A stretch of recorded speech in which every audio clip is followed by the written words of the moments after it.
ก็ยกมือ10 นิ้วกราบนอบน้อมวันตาอาภิวาทน้อมระลึกถึงอย่างคุณขององค์สมเด็จพระสัมมาสัมพุทธเจ้าผู้ทรงล้ำคุณพระธรรมคำสอนของพระองค์ผู้สูงส่งคุณพระสงฆ์สาวกของพระองค์ผู้ประเสริฐอันรวมกองเกิดเป็นพระรัตนตรัยที่หมู่เฮาทั้งหลายได้กราบสักการะบูชาและเป็นที่พึ่งทางด้านจิตใจโดยการน้อมนำหลักธรรมคำสอนขององค์สมเด็จพระสัมมาสัมพุทธเจ้ามาประพฤติปฏิบัติแก้ไขปัญหาชีวิตตั้งแต่อดีตจนถึงปัจจุบันโดยเสียงก้าวของข้าพเจ้าและขอถวายความเคารพนอบน้อมไว้สามายังครูบาอาจารย์พระเถรานุเถระพระภิกษุสงฆ์สมณเณรพระสังฆาธิการสงฆ์สมณศักดิ์บัณฑิตนักปราชญ์ท่านผู้มีความรู้ทุกรูปทุกตนทุกองค์ที่กำลังรับฟังอยู่โดยความเคารพและก็เจริญสุขสวัสดีมายังพ่อออกไปออกศรัทธาอันมีโยมพ่อโยมแม่พ่อหมอนแม่หมอนพ่ออุ้ยแม่อุ้ยพี่ป้าน้าอาท่านผู้ฟังผู้มีบุญทุกท่านที่ติดตามรับฟังธรรมะยามแลงก่อนพระอาทิตย์อัสดงคตจะรับขอบฟ้าไปทางสถานีวิทยุเพื่อการศึกษาพระพุทธศาสนาและวัฒนธรรม104.5 เมกะเฮิรตซ์ออกจากห้องส่งวัดไฟหินตำบลสุเทพอำเภอเมืองจังหวัดเชียงใหม่โดยความเมตตาธรรมของท่านอาจารย์พระครูสมุวิศวัตรวรกิจโจผู้อำนวยการสถานีวิทยุแห่งนี้แหมขึ้นนั้นก็คือเป็นขึ้นธรรมะสีขาวชาวประชาโดยการนำของท่านอาจารย์พระครูอภิวัตรวัฒนาวิกรมผู้ประธานเครือข่ายขึ้นธรรมะสีขาวชาวประชาได้การเผยแผ่ส่งลิงก์ส่งสัญญาณไปยังในสถานีเครือข่ายทุกคนทุกแห่งในภาคเหนือและขออนุโมทนากับเจ้าของสถานีวิทยุมาณโอกาสนี้ที่มีส่วนหนึ่งในการเผยแผ่พระพุทธศาสนาโยมพ่อโยมแม่วันนี้เราก็มาปะกันในสุดสัปดาห์แห่งวันศุกร์วันที่29ศุกร์สุดท้ายแห่งเดือนเมษายนพุทธศักราช2566วันเวลามันไหลไปผ่านไปโยมพ่อโยมแม่ก็เป็นสิ่งที่บ่สามารถที่จะหวนกลับนั้นขึ้นมาได้เป็นสิ่งที่ผู้คนเฮาจะหันได้ว่าแม้กระทั่งอากาศรู้สึกว่าปีนี้จะอยู่ที่17-38บางที่ก็40องศาก็ร้อนเจ้าพ่อเจ้าแม่สิ่งที่ผู้คนเฮานั้นถ้าเฮาจะที่มีวิธีในการแก้ร้อนก็โดยการที่น้อมหลักธรรมคำสอนของพระพุทธองค์ก็คือเฮาไปยึดถือในเรื่องคำว่าร้อนแต่คือหัวว่านี่คือร้อนแต่ถ้าว่าเอาใจไปเล่นไปปรุงแต่งกับมันก็จะยิ่งเกิดแห่งความร้อนเกิดขึ้นเข้าไปสู่ในแห่งจิตใจของผู้คนเฮานั่นเองถามว่าภายพ้องที่จะต้องการแห่งความร้อนมันก็บ่มีใครสักคนอย่างมากๆใครก็บ่ต้องการเจ้าพ่อเจ้าแม่วันนี้เป็นสิ่งที่ทุกเจ้านั้นได้ฟังธรรมะของหลวงปู่พุทธทาสเปิ้นได้ว่าคนเฮาเกิดมาหยัง เป็นอะไรยังส่วนมากก็จะต้องมีแห่งความทุกข์เป็นแม่ก็ทุกข์อย่างแม่เป็นลูกก็ทุกข์อย่างลูกเป็นเศรษฐีก็ทุกข์อย่างเศรษฐีเป็นคนจนก็ทุกข์อย่างคนจนเป็นทุเจ้าก็ทุกข์อย่างทุเจ้าเป็นคนดีก็ทุกข์อย่างคนดีเป็นคนบดีก็ทุกข์อย่างคนบดีอันนี้ก็เป็นสิ่งที่เราจะเห็นว่าทุกสิ่งทุกอย่างนั้นบนโลกใบนี้มันแล้วแต่มีความทุกข์เหมือนกันทุกคนนี่เป็นสิ่งที่ผู้คนเท่านั้นบ่สามารถจะหลีกพ้นแห่งความว่าทุกข์นี้ไปได้แต่ผู้คนเท่านั้นถ้าเราอยู่กับมันและเราเข้าใจมันเราแก้ปัญหาโดยน้อมหลักธรรมคำสอนของพระองค์นั้นเอามาใช้และพิจารณาสิ่งเหล่านั้นมันก็จะผ่อนคลายและจะเป็นความสุขนั้นเกิดขึ้นแต่ผู้คนเหล่านั้นส่วนใหญ่จะประสนใจในเรื่องธรรมะโยมพ่อโยมแม่ที่ได้นั่งฟังอยู่ในขณะนี้ก็หมายถึงเขาว่าเขานั้นเป็นผู้มีบุญคำว่าผู้มีบุญที่ทุกเจ้าได้อยู่ตลอดเวลาก็คือบุญเกิดจากการฟังถ้าเขาได้หันหน้าหันตาบุญที่เขาได้พอได้หันนี่แหละโยมพ่อโยมแม่เรียกว่าบุญแปลว่าความสบายใจสิ่งที่เราจะทำอะไรอย่างก็ตามที่มันเกิดแห่งความสบายใจเราก็จงรีบทำสิ่งที่หลวงปู่พุทธทาสนั้นเราจะไปยึดมั่นในเรื่องแห่งคำว่าขันธ์ทั้งห้าจะไปยึดว่าตนตัวของกูอะไรอย่างก็ของกูตัวกูของกูแล้วมันก็จะก่อให้เกิดแห่งความทุกข์การที่คนเฮานั้นจะดับเหตุทุกข์ต่างๆเฮาจะต้องดับที่ตัวของกูอันนี้คือเป็นธรรมะคำสอนของหลวงปู่พุทธทาส ต่อมาก็มามาจ่าให้กับโยมพ่อโยมแม่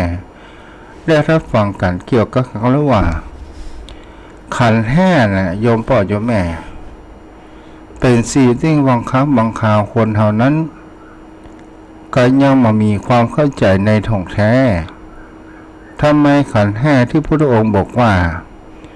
มันเป็นกฎตกอยู่ในของกฎพระไตรลักษณ์ก็คือบาเที่ยงแท้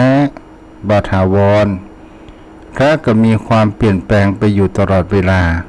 และบ่สามารถที่จะบังคับบัญชาว่ามันเกิดเป็นไปไม่ได้แต่สิ่งเหล่านี้เนี่ยโยมพ่อโยมแม่เราก็ลองมาเก็บเกี่ยวกับพิจารณากันว่าขันธ์ห้าเนี่ยมันคืออะไรอย่างกันแน่โยมพ่อโยมแม่บังเอิญวันนี้ทุกเจ้าก็เลยอ่านพระแล้วก็ได้ที่ครูบาอาจารย์คนในพระไตรปิฎกขันธวาระวักที่เป็นสิ่งที่ถูกใจเพิ่นแล้วเพิ่นก็ได้เอาความเข้าใจนั้นมาทกมาคิดพิจารณากันไป ในเรื่องเหล่านี้มันก็คือคำว่าขันธ์ห้าก็คือความคิดมันเกิดขึ้นเพราะอะไรอย่างเล่าก็คือเป็นสิ่งที่ความจริงขันธ์ห้าก็คือองค์ประกอบในกระบวนแห่งความคิดเป็นสิ่งที่ผู้คนเฮาทั้งหลายจะหันว่าขันธ์ห้ามันเป็นกระบวนแห่งความคิดที่มีคุณค่าล้ำเลิศขันธ์ห้ามันกระบวนแห่งความคิดนั้นอย่างใดโยมพ่อโยมแม่เป็นสิ่งที่ผู้คนเฮานั้นที่เฮารู้จักคำว่าขันธ์ห้ารูปเวทนาสังขารวิญญาณตัวนี้แหละเป็นสิ่งที่เฮาเข้าใจกันอยู่รูปก็คือฝ่ายรูปธรรมเวทนาสังขารวิญญาณ มันเป็นฝ่ายนามธรรมเจ้าพ่อเจ้าแม่เฮาก็ลองพอว่าความคิดของเฮามันเกิดขึ้นจากอะไรอย่างเล่ามันก็เกิดขึ้นมาจากแห่งการเขาว่าผัสสะก็คือการผลกระทบทั้งภายในและภายนอกเข้ามากระทบกันมันก็ก่อให้เกิดแห่งความเมื่อเข้ามากระทบกันมันก็ก่อให้เกิดแห่งสิ่งที่เรียกว่าขันธ์ห้าย่อมพ่อเจ้าแม่เป็นสิ่งที่ผู้คนเฮาลองเก็บพิจารณากันว่าถ้าเฮาแยกแยะอย่างก็ว่ารูปที่มันเกิดขึ้นมันประกอบไปด้วยอย่างพ่องและเฮาหันเป็นรูปเป็นร่างนั้นมันเกิดขึ้นอันนี้โยมพ่อโยมแม่ก็ลองเก็บพิจารณากันไว้ว่าสิ่งที่เข้ามากระทบกันที่ตามภาษาทางพระเขาเรียกว่าผัสสะก็คือความสัมผัสความเข้ามากระทบกันทางตาก็ดีทางหูก็ดีทางภายนอกต่างๆนานาเป็นสิ่งที่เข้ามากระทบอายตนะภายในคือตาหูจมูกลิ้นกายใจที่ทุกเจ้านั้นได้ไว้แล้วย่อมพ่อย่อมแม่เป็นสิ่งที่เราจะหันแล้วว่าถ้าคนเรานั้นเกิดแห่งความปรุงแต่งและเอาเรื่องขันธ์ห้าตามที่พระองค์นั้นบอกว่าตัดบอกไปว่ามันก็คือคนนั่นแหละแปลว่าบางครั้งบางคราวแต่ท่านไม่ได้ตัดหรือว่าเคยตัดว่ามันเป็นอัตตาท่านตัดว่ามันเป็นสังขารคือตัวปรุงแต่งเป็นคำสอนของพระองค์นั้นแล้วอาจารย์ครูบาอาจารย์ก็ได้ศึกษาไปว่าศาสนาใดๆทั้งสิ้นจะเป็นศาสนาแห่งปรัชญาก็ตามเป็นปรัชญาทางตะวันตกก็ตามและก็ได้คิดว่านี่ก็คือเป็นความคิดเห็นว่าระดับโลกียธรรมเพราะหมายถึงเขาว่าเรามีแห่งเขาว่าอัตภาพและบอกได้ว่าเป็นสภาวะเป็นตัวตนอัตตานี่คือในศาสนานั้นอื่นเป็นโลกียธรรมและก็ได้ศึกษาไปว่าพุทธศาสนานั้นก็เคยจะเห็นตัวและก็ได้ยอมหาคำตอบมาได้จนกระทั่งได้ศึกษาพระพุทธศาสนาจึงมีคำว่าจบละเป็นสิ่งที่จะหันได้ว่าแท้จริงศาสนาอื่นนั้นมันเป็นโลกียธรรมแต่ไม่ได้สอนในเรื่องโลกุตระธรรมโยมพ่อโยมแม่เป็นสิ่งที่ผู้คนเฮานั้นกับฟังรู้ง่ายๆและเป็นสิ่งที่ผู้คนเฮานั้นก็ลองศึกษาและตรึกตรองดูพระพุทธศาสนาของเฮานั้นเป็นศาสนาอธิวนิยมบ่ได้อู้ถึงพระเจ้าองค์ใดทั้งสิ้นแต่อู้ถึงเรื่องเหตุผลบ่ได้อ้างถึงเทพเจ้าถ้าศาสนาอื่นนั้นเป็นเทวนิยมอ้างถึงแห่งคำว่าเทพเจ้าศรัทธาญาติโยมทั้งหลายในแห่งเขาว่าเทพเจ้าศาสนาเทพเจ้าเนี่ยก็คือหมายถึงเขาว่าอ้อนวอนคุ้มครองต่างๆนานาแต่ทางพุทธศาสนาเฮาอยากจะรู้ธรรมหาสัจธรรมเฮาก็จะลงมือปฏิบัติของเฮานั่นเองศรัทธาญาติโยมทั้งหลายและเฮามาดูในการรักกันเผยแผ่ของพระพุทธศาสนานั้นเกิดขึ้นที่มีพระอรหันต์หลายรูปเป็นสิ่งที่ผู้คนเฮานั้น จะเห็นได้ว่ามีพระเถระรูปหนึ่งนั่นก็คือท่านพระอาชชิท่านนั้นเป็นคนตอบปัญหาให้พราหมณ์นั่นก็คือปนของว่า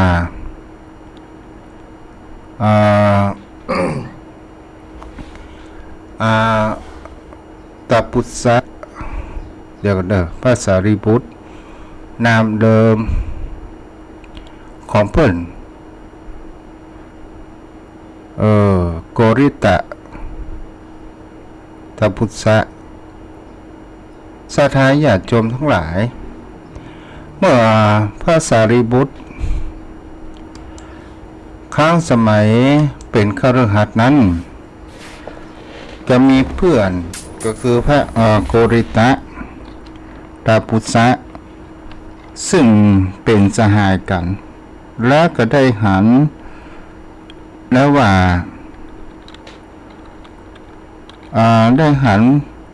าชีวิตของคนเรานั้นผ่านไป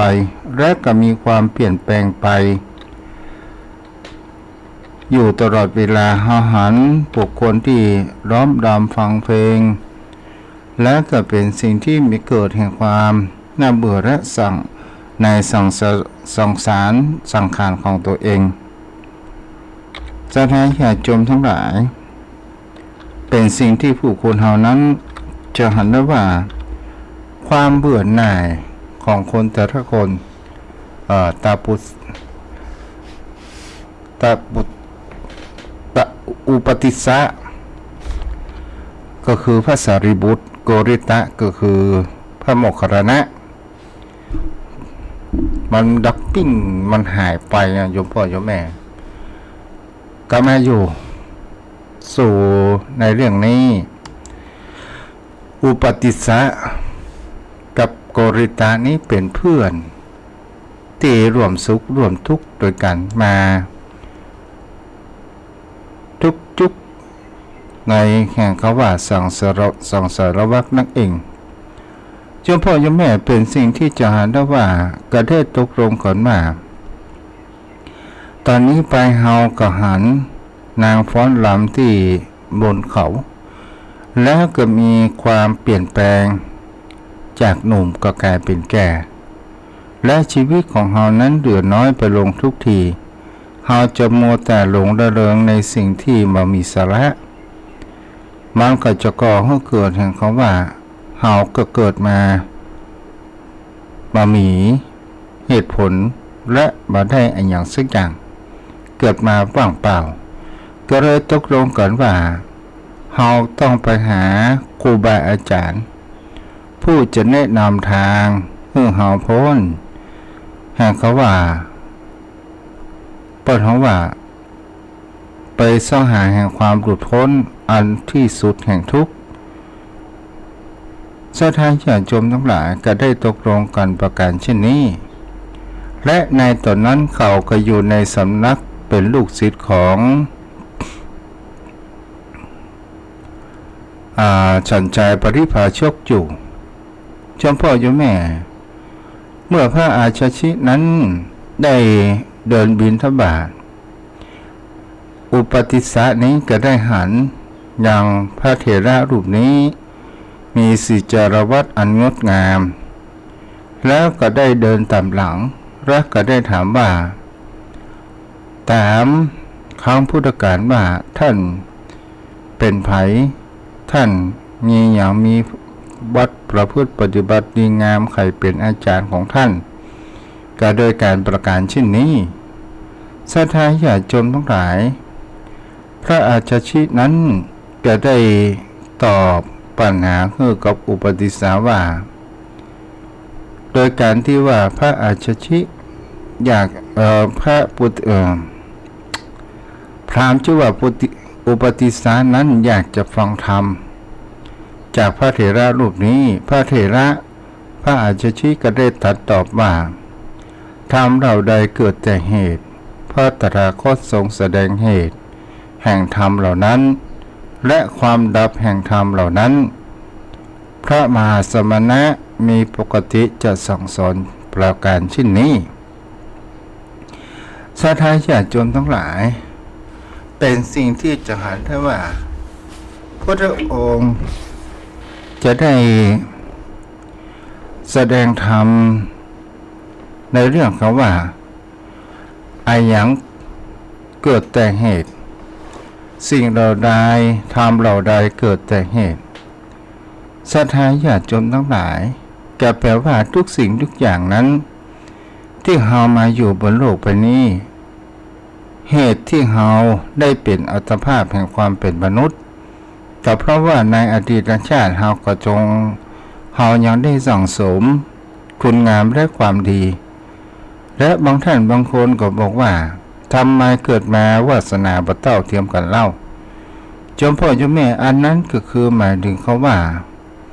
การกระทำของคนเราในอดีตชาติแต่ละบุคคลมีการทำมาเหมือนกันแม้กระทั่งในปัจจุบันคนเรานั้นก็ลองคิดดูพิจารณาดูว่าอันสิ่งที่ดีเราก็ทำหลายอันสิ่งที่ชั่วเราก็ทำมาเยอะแยะไก่กองแต่สิ่งเหล่านี้เนี่ยการกระทำของเรานั้นฝ่ายใดที่มันจะมีมากกว่าจะเป็นบุญมากกว่าหรือว่าเป็นบาปมากกว่าหรือว่าการทำดีนักกว่าหรือทำบดีนักกว่าทุกสิ่งทุกอย่างมันก็มาแต่เหตุเกิดขึ้นแล้วก็ลองมาดูแห่งเขาว่าในหลักธรรมคำสอนขององค์สมเด็จพระสัมมาสัมพุทธเจ้าและก็เป็นสิ่งที่เราจะเห็นได้ว่าสิ่งที่เข้ามากระทบอันนี้วกมาถึงขันธ์ห้าสิ่งที่มากระทบอายตนะภายในของเราที่เรียกว่าผัสสะสิ่งที่เข้ามากระทบแล้วโยมพ่อโยมแม่ถ้าเรามามีสติเราก็จะมามีความรู้สึกในสิ่งเหล่านั้นที่มันเกิดขึ้นในสิ่งที่มันเกิดขึ้นเข้ามากระทบแล้วเราเกิดความรู้สึกนั้นไปว่าเรานั้นมีสติ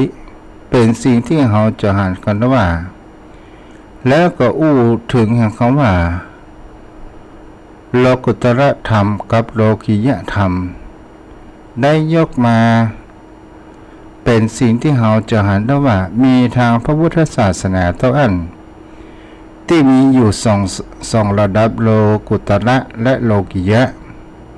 ในศาสนาอื่นนั้นบ่มีโยมพ่อโยมแม่เป็นสิ่งที่เราจะหันได้ว่าเราลองมาพอระดับของโลกุตระธรรมในการที่เรารู้จักแห่งคำว่าโลกุตระธรรมธรรมที่อันแห่งคำว่าพ้นจากโลกนี้โยมพ่อโยมแม่ถ้าเราพิจารณาดูกันไปในการที่เราสั่งสมคุณงามความดีสิ่งต่างๆที่เราได้ผ่านมาถ้าเราไปแล้วอุปมากับเหมือนดังจรวดดาวเทียมที่เขานั้นสั่งสมเชื้อเพลิงพลังงานแล้วก็พุ่งทะยานออกจากนอกโลกเพื่อที่จะไปสำรวจต่างๆจิตใจของผู้คนเราก็เช่นเดียวกันถ้าเราสั่งสมสิ่งที่มันดีๆและมีการประพฤติปฏิบัติธรรมในการวิปัสสนาและเราฟังและพิจารณาในเรื่องขันธ์ห้าที่มันเกิดขึ้นขันธ์ห้านี่โยมพ่อโยมแม่เป็นสิ่งที่ผู้คนเราที่ตุเจ้าได้แล้วก็คือกระบวนแห่งความคิดและเป็นสิ่งที่เราจะเห็นได้ว่า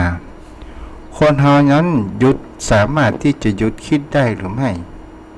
มันบ่สามารถที่จะหยุดคิดนั้นได้มันเป็นเรื่องที่ยากแต่ความคิดคนเรานั้นสามารถที่จะควบคุมดูแลได้ก็โดยการที่มีสตินั้นเกิดขึ้นในปัจจุบันศรัทธาญาติโยมทั้งหลายสิ่งที่มันมีเรียกว่าความคิดของผู้คนเรา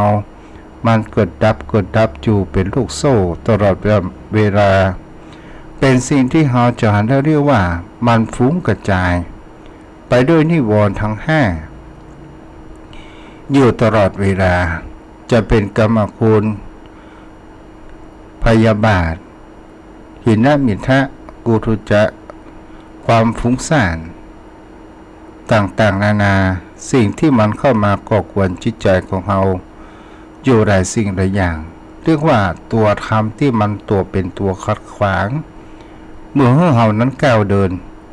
ถ้าเราอู้ไปแล้วเมื่อดังนักโทษอยู่ในแดนขังในโทษแห่งเขาว่าประหารก็ตามโทษที่มีความจักกันจะหันได้ว่าเขานั้นมีโซ่ที่ลงทันจะออกไปต่างนอกก็จะต้องมีโซ่ตวนเจ้าพ่อเจ้าแม่นี้ก็เป็นสิ่งที่เราจะหันได้ว่านิวรณ์ธรรมก็เหมือนอุปมาก็เหมือนดังโซ่ที่มันขัดขวางเมื่อเรานั้นเกิดแห่งความเจริญนั้นเกิดขึ้นแต่คนเราอยากจะมีการพัฒนาทางด้านจิตใจของผู้คนเราสามารถที่จะปลดตวนโซ่ของเรานี้ออกได้โดยการที่เรานั้นได้รักษาศีลประพฤติปฏิบัติธรรมและก็มีความคิดจู่ตลอดเวลาและรู้สึกแห่งคำว่าความปล่อยวางเพราะว่าคนเรานั้นมีที่วรอยู่ในจิตใจอุปมากับเหมือนดังคนป่วยนี้ที่ได้อู้นี้จิตใจของผู้คนในเรานี้มันชอบหมกมุ่นในเรื่องในทางที่บดีกันเป็นส่วนใหญ่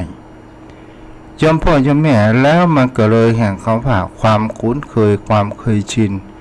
และมันก็ก่อให้เกิดแห่งความยึดติดเป็นสิ่งที่ผู้คนเราจะหันแล้วว่าจิตใจของเรานั้นก็เลยขาดความอิสระนั้นเกิดขึ้นแต่ถ้าว่าเราเป็นคนที่มีความประพฤติปฏิบัติธรรมเราหัดปล่อยวางและก็ลองพิจารณาในเรื่องขันธ์ห้าว่ารูปนี้ก็เป็นสิ่งที่มันมีความจีรังและยั่งยืนเกิดขึ้นการเรียนมันก็เปลี่ยนแปลงไปทีแรกนั้นเป็นบ่าวเป็นสาวดูหล่อเหลาเอาการดูเป็นสาวก็เหมือนสาวแรกแย้มดูสดใสงดงามพอเวลาผ่านไปยมพ่อยมแม่ก็ลองพอสังเกตรูปของตัวของเราเองและก็เป็นสิ่งที่เห็นได้ว่ามันประกอบปฏิรังได้อย่างยืนเกิดขึ้นต่อมาในเรื่องแห่งคำว่า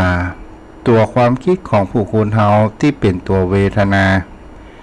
เจ้าพ่อเจ้าแม่เวทนาก็คือความรู้สึกว่าเป็นสุขเป็นทุกข์หรือว่าแห่งความวางเฉยก็คือวางจิตใจเป็นกลางบ่สุขบ่ทุกข์นั่นเองแล้วถ้าคนเราแยกแยะออกไปจะเห็นได้ว่าเวทนาเราลองแยกแยะออกจากสุขจากทุกข์แล้วเราก็ลองดูแห่งความวางอุเบกขาวางความเป็นเฉยๆและเราก็หันทุกสิ่งทุกอย่างสิ่งนี้มันยากมากและเราขอลงละเอียดไปและที่จริงแล้วเราก็จะหันต้นเหตุแห่งคำว่าเวทนาสิ่งที่มันเกิดขึ้นอย่างเช่นเราหันรูปที่มันสวยงามอย่างที่เขาว่าสวยงามเราลองตัดเวทนาความรู้สึกของเราออกไปอย่างคือความงามยอมพ่อยอมแม่แล้วก็เป็นสิ่งที่เราจะหันได้ว่าแล้วอย่างที่มันก่อให้เกิดเวทนาที่มันเป็นรูปก็คือจักษุวิญญาณนั่นเองก็คือการมองหันพอหันแต่ถ้าว่าเราไปยึดประถือมันเราปล่อยมันเล่ามันก็จะผ่านไปตลอดจนถึงเสียงทะเลาะวิวาทเล่ากวนนินทาก็ตามถ้าเราเวทนาของเรานั้นเกิดความรู้สึกเกิดขึ้นเมื่อตวาทุเจ้าก็เลยแห่งเขาว่า คนเฮานั้นชอบเสียงสรรเสริญยนยอยกยอพอปั้นแต่คนเฮาก็ชอบในการเสียงที่นินทาว่าร้ายใส่ร้ายต่างๆนานานั้นเกิดขึ้นเป็นสิ่งที่ผู้คนเฮาถ้าเฮาได้ยินเสียงที่บ่ถูกอกถูกใจเวทนามันก็จะเกิดอย่างเขาว่าความทุกข์แต่ถ้าว่าเฮาลองตัดเวทนาว่าเฮาได้ยินเสียงปล่อยเสียงนั้นมันผ่านไปเฮาบ่เก็บมาปรุงแต่งแห่งจิตใจของเฮาก็เลี้ยวมันก็ผ่านไปโยมพ่อโยมแม่เฮาลองแยกแยะออกแล้วก็เป็นสิ่งที่เฮาจะได้ว่าสัญญาก็เป็นตัวที่กำหนดได้หมายรู้ก็คือความทรงจำของเฮานี่ก็คือเป็นสิ่งที่เฮาจะหาได้ว่าอ๋อนี่คือเสียงเพราะนี้เสียงเพราะนี้เสียงชมเชยนี้เสียงนินทาว่ากล่าวและเฮาก็มีความจดจำตลอดจนถึงรูปต่างๆนานานั้นเกิดขึ้นโยมพ่อโยมแม่ก็เป็นสิ่งที่ผู้คนเฮาก็ลองแยกแยะว่าถ้าเฮาบ่มีความทรงจำเคลื่อนลอยผู้คนเฮานั้นออกจากบ้านแล้วกลับบ้านบ่ถูกเปิ้นฮ้องว่าสัญญานั้นเริ่มไปมีเริ่มแห่งคำว่าสติวิปราชก็คือบ่สามารถที่จำได้ไม่รู้ว่ามีแห่งคำว่าสัญญาในตัวของเฮาเองนี่ก็คือเป็นสิ่งที่เฮาจะหันลองสังเกตพิจารณาดูต่อมาคือความหาสังขารตัวปรุงแต่งนี่แหละโยมพ่อโยมแม่เป็นสิ่งที่เฮาจะหันกันได้ยกตัวอย่างให้หันง่ายๆอย่างเช่นบอกว่าบอแหวนไม่หันอากาศนอหนูรวมกันแล้วมันเป็นว่าวันโยมพ่อโยมแม่แล้วตัวคำว่าวอแหวนไม่หันอากาศนอหนูมันหายไปที่ไหนในที่นี้ก็หมายถึงคำว่าเสียงของคำว่าวอแหวนไม่หันอากาศนอหนูมันก็เหลือเพียงแค่คำว่าวันโยมพ่อโยมแม่ก็เป็นสิ่งที่เราจะเห็นแล้วว่านี่ก็คือตัวคำว่าปรุงแต่งถ้าเราแยกออกไปถ้ามันยังไม่ได้ปรุงแต่งเท่าเราจะหันว่าวอแหวนอยู่ที่ไม่หันอากาศอยู่ที่นอหนูอยู่ที่อันนี้มันก็ยังไม่ได้ปรุงแต่งเท่าแต่ถ้าว่าเอามาปรุงแต่งมาผสมกันวอแหวนไม่หันอากาศนอหนูเรียกว่าวันอย่างนี้เป็นต้นโยมพ่อโยมแม่แล้วก็เป็นสิ่งที่เราพิจารณาลงไปแหมตัวหนึ่งก็เป็นสิ่งที่เราจะหันแล้วว่าตัววิญญาณก็คือตัวรู้ตัวจดจำสิ่งที่คนเฮานั้นตัวรู้ตัวจดจำนี้เป็นสิ่งที่ผู้คนเฮานั้นคือเป็นสิ่งที่เฮาหันแล้วว่าก็คือเป็นตัวรับรู้ในกระบวนแห่งความคิดตัววิญญาณก็คือตัวแห่งความคิดต่างๆนานาที่มันเข้ามากระทบกันก็คือเป็นสิ่งที่ผู้คนเหล่านั้นถ้าเราลองสังเกตถ้าเราลองแยกแยะหัดแยกแยะว่าทุกสิ่งทุกอย่างมันเกิดแต่เหตุอย่างเช่นเราเป็นหนี้เป็นสินก็เพราะว่าเรานั้นเราหมอจักแห่งเขาว่าเพียงพอไปกู้หนี้ยืมสินโยมพ่อโยมแม่บางครั้งบางคราวก็เป็นสิ่งที่เรื่องว่าทำไมเราถึงกุ้มใจทำไมถึงเรานั้นบ่สบายใจเราก็ลองไปศึกษาต้นเหตุใครเป็นผู้ทำเมื่อเราทุกข์ใจมันก็บ่มีภัยมีเพียงแค่จิตใจของเราต่างหากที่เราไปเก็บความทุกข์ในสิ่งที่การปรุงแต่งนั้นเกิดขึ้นและเราก็ไปโทษว่าคนอื่น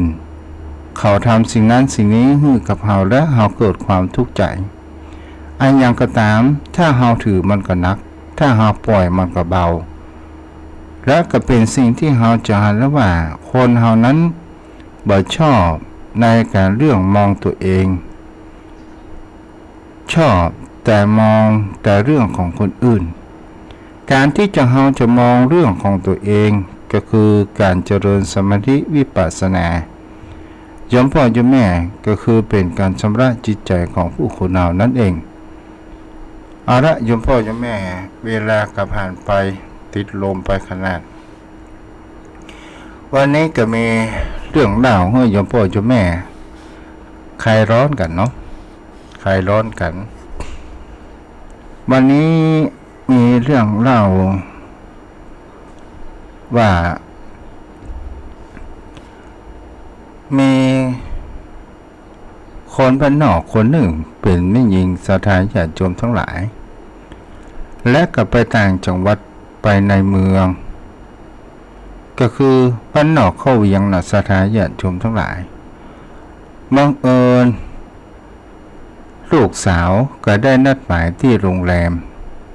เพื่อที่จะให้แม่นั้นมาพักแล้วจะพาไปแอวท่องเที่ยวไปพอทัศนียภาพพอวัดพอวาต่างๆนานาเกิดขึ้นในการเดินทางแม่นั้น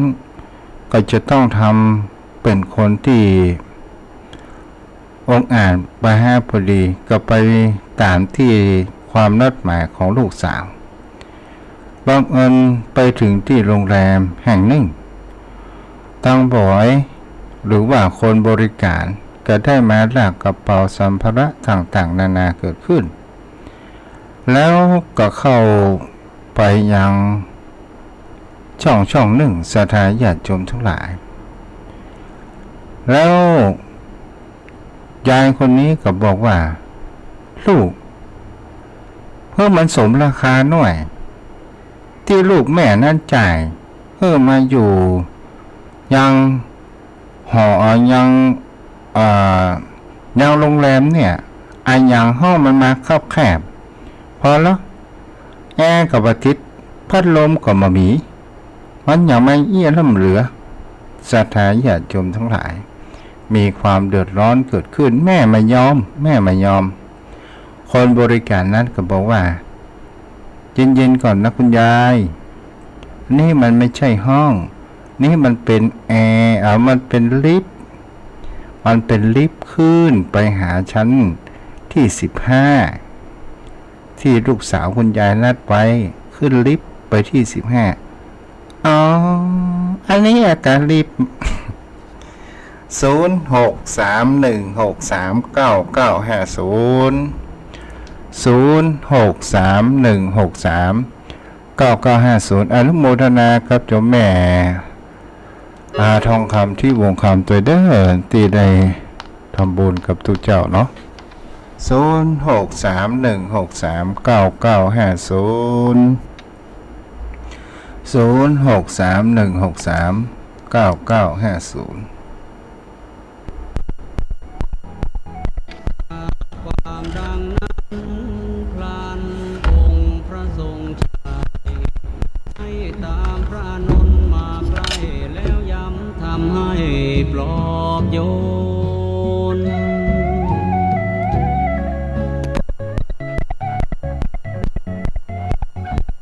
ลดความเศร้าหมองที่เข้าครองในมนแก่พระอานนท์ให้คลายทุกข์ทนวิญญา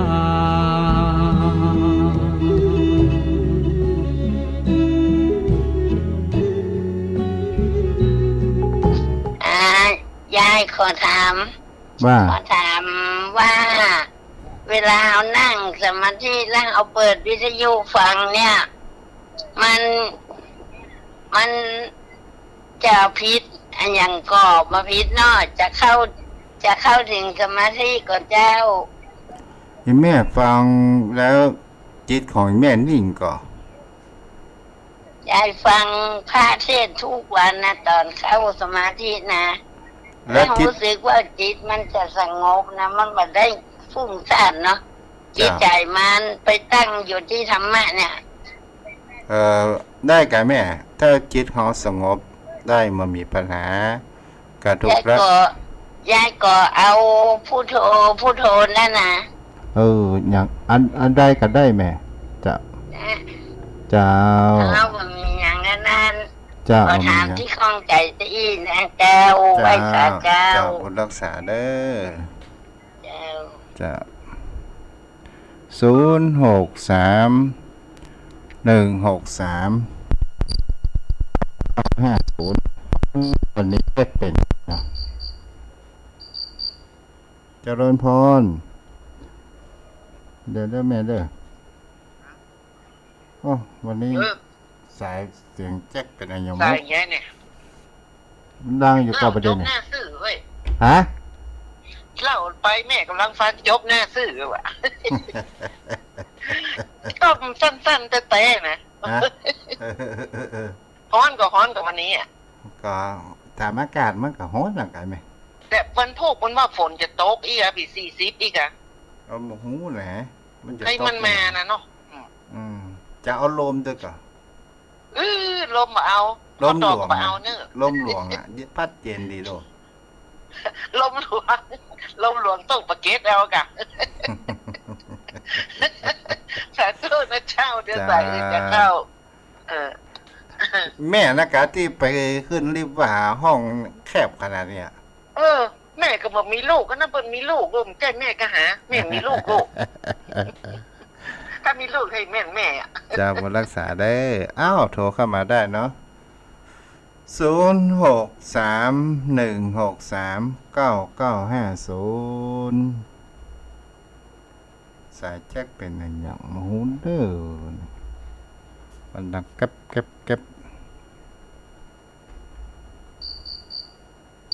ให้ได้ละเจริญพรแม่วลีมันเป็นอะไรเป็นเนี่ยมันช็อตไหม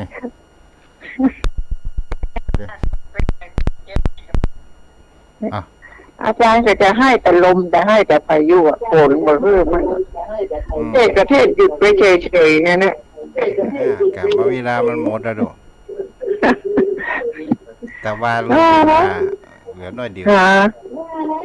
อะไรนะแต่ว่าลืมเวลา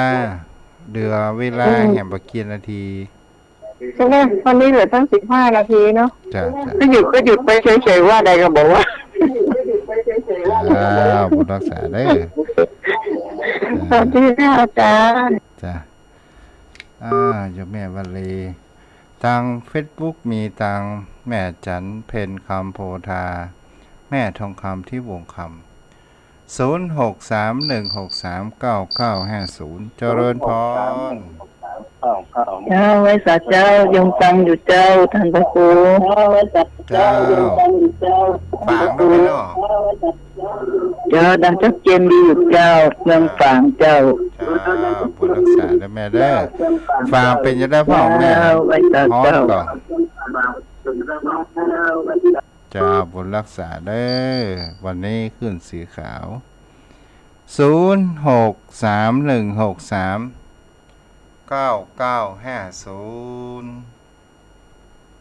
0631639950วันนี้ปุดสายเงาขนาดเด้อใครจะโทรมาก็โทรมาเด้อถ้าโทรมาได้นะเนาะน้ำตานองหยดรินไหลด้วยสุดจะฝืนสะอื้นยืนรำไห้โศกาอาลัยน้ำตาหลั่งไหลนองน้ำ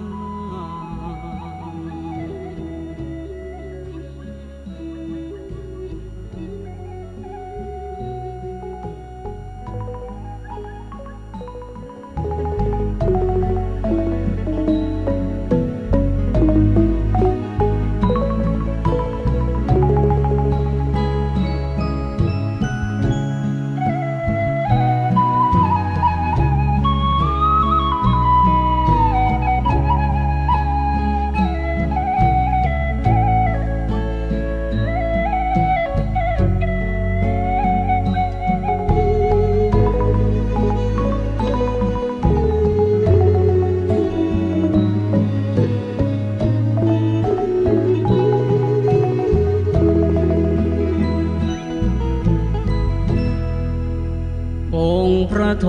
ศพลไม่เห็นอานนท์อยู่ในนั้นจึงตรัสถามว่าอานนท์ไปไหนกันพระภิกษุผู้รู้เหตุการณ์กราบทูลถวายไปว่าท่านพระอานนท์ไปแอบยืนรำให้ฟูงฝ่ายน้ำตาเศร้าระทมมองไม่อกใจนั้นให้เววาอนุโมทนากับคุณโยมยังคำอย่างใดสิ้นสูญพระดุลยศาสดาก็ดังชีวาพระอานนท์นั้นสิ้นไป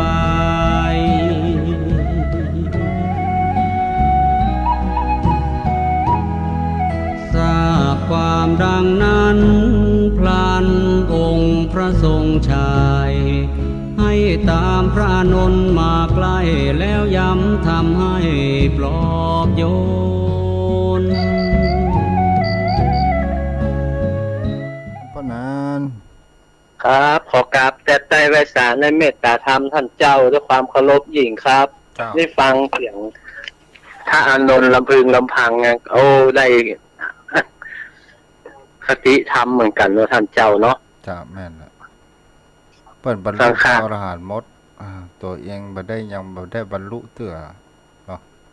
เพิ่นเคยจะบ่มีบุญกับพระพุทธเจ้าเนาะเพิ่นไปได้ในรุ่นหลานรุ่นของพระพุทธเจ้าบัดได้เนาะไปได้รุ่นของสาว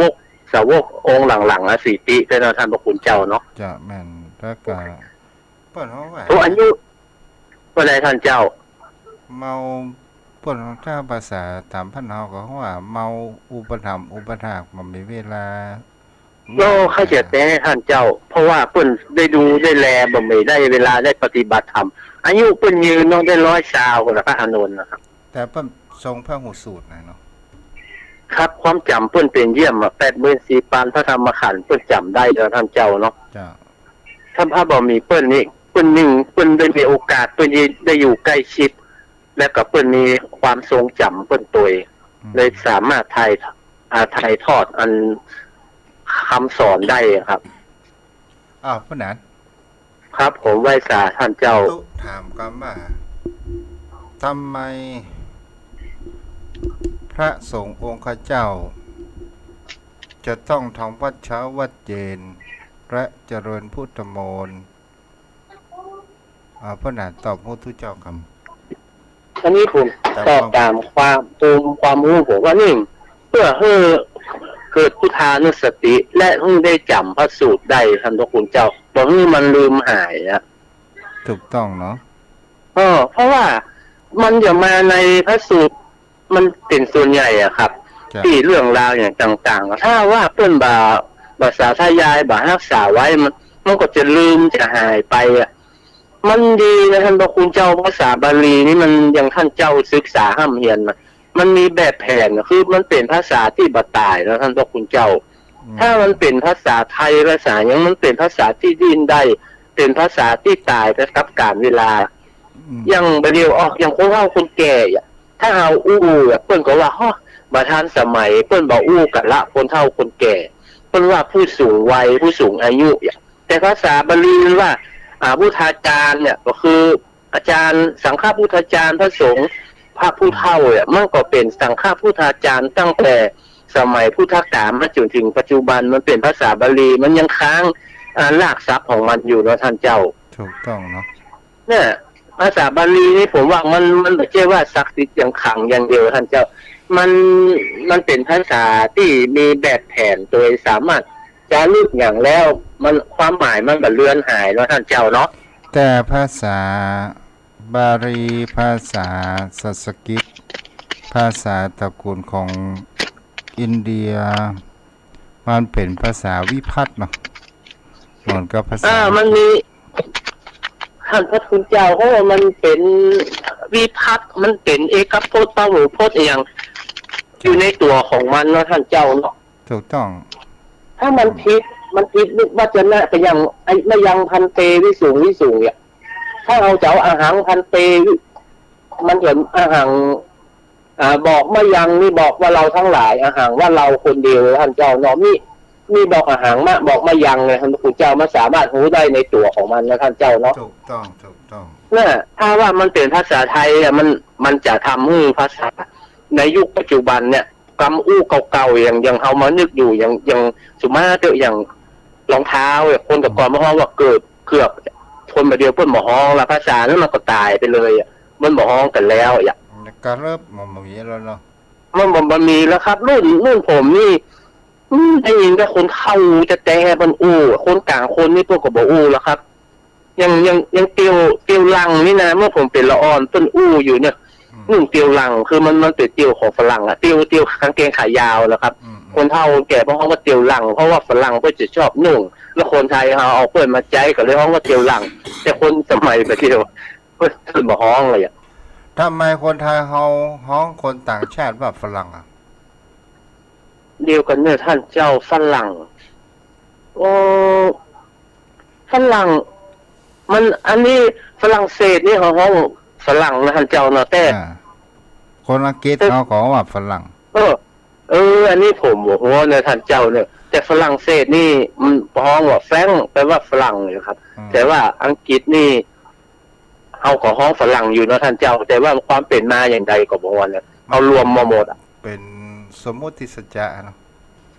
ครับถ้าอย่าสมมุตินะยังแขกแขกมาบ้านเนี่ยแต่ก่อนนี่เขาอยู่เป็นแขกได้ท่านพระคุณเจ้าแล้วแขกมาบ้านอย่างกับประวัติที่ฝรั่งเข้ามาเชียงใหม่ครั้งแรกคนล้านนาบอกเคยหันฝรั่งมาพอว่าฝรั่งเป็นตัวอย่างใดมาพอ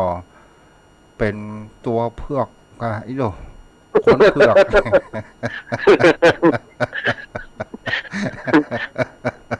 เขาเป็นอย่างนั้นตลอดท่านเจ้าว่ามันบางทีมันแบบเคยหันมันก็มันก็พอเป็นเรื่องตลกไปเลยท่านเจ้าคนต่างถิ่นต่างแดนเขาบอกเคยหันเปิ่นหมออย่างหมอบัลเล่ว่าหมออย่างนั้นหมอบัลเล่น่ะคนมาพอมัวมาพอว่าคนต่างถิ่นตัวเพือกขนาดนะพอคือชนชาติของเปิ่นมันเป็นอัตลักษณ์ของชนชาติเปิ่นเนาะแต่ชนชาติฝรั่งนี่เปิ่นเป็นใหญ่เป็นสูงเฮาคนไทยเล่นแหง่นพอในสันเจ้าเนี่ยเลยอู้กับเปิ่นนี่น่ะได้แหง่นพอหน้าเพราะแต่ในการที่ทุกเจ้าแปลบาลีครั้งในประวัติว่าชนชาวของอารยันน่ะเพราะว่าเป็นคนที่มีแห่งความฉลาดอริยกะนะครับท่านเจ้าว่าเป็นคนชนมีความฉลาดคนยังเชื้อสายขององค์สมเด็จพระสัมมาสัมพุทธเจ้าของเฮาเนี่ยนะต้นว่าชนอริยกะชนเจ้าแล้วก็ทีนี้เฮาก็ลองสังเกตดูฝรั่งบางค่าต่างๆนานาที่เฮามีไฟฟ้าได้ที่เฮามีเครื่องบิน